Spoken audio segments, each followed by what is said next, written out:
Welcome to another part 6 parts video. Today's video, tr6 wiring harness.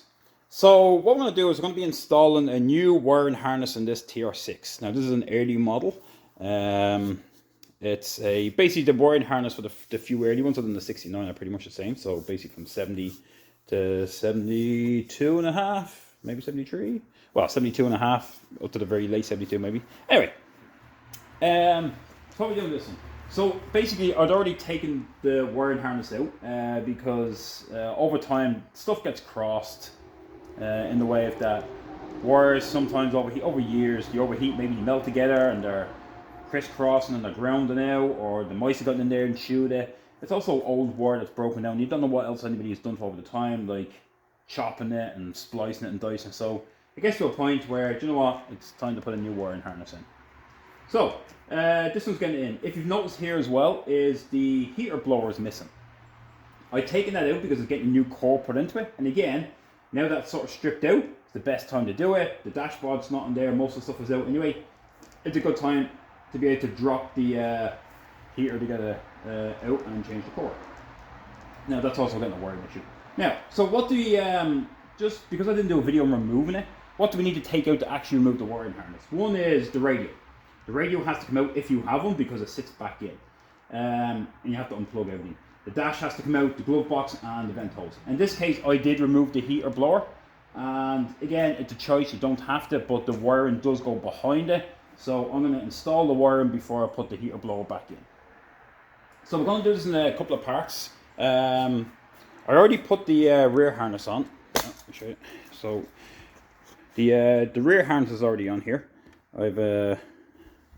I've run that through and it's run all the way back around. You don't really have to take much off that. You can get away with unbolting the seatbelt, taking the two clips out, and it leaves you just enough room. If you take the rear 5-piece out, it gives you enough room just to actually feed it through. The dash, yes, like I said, everything has to sort of come out the front, and it just allows the wire and harness to go all the way through. Alright, so let's come around the other side. So here's the wiring harness sitting on the ground. So what I'm going to do is I'm going to show you the video of me actually pushing it in. So if you find this on the wiring harness, here is the big brake. This one here. Usually it shouldn't be, well, it was in the exact right spot. This is the one that goes through the firewall. So everything sort of passes all the way through. So you can follow the harness all the way back. So in this case, here's our alternator. We come back and then we're looking for all the wires that branch off here for our relays, our wiper, and then this one is for the flashers. So as long as they're all on the outside, that's fine. This one here obviously is the lights.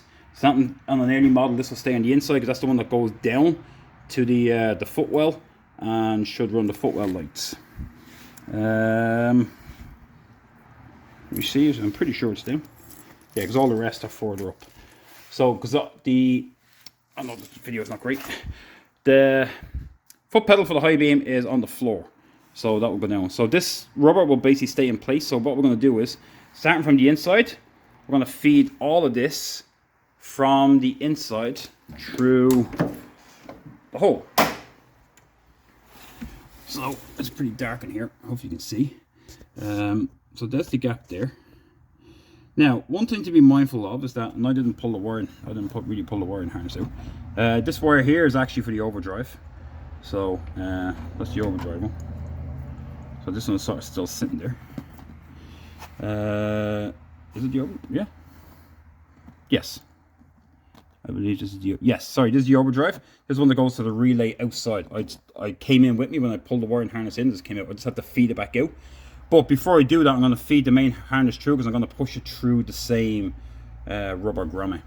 One thing to be mindful is that up here, your pull for your bonnet or hood, whatever you want to call it. Hopefully it's a little bright in here.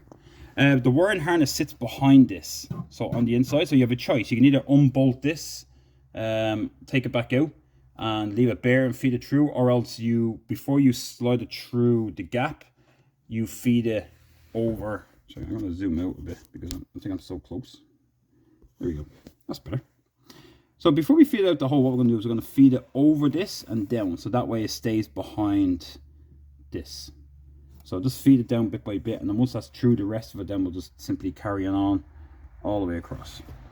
So what I'm going to do now is I'm going to feed that part through, and oh, let me get up.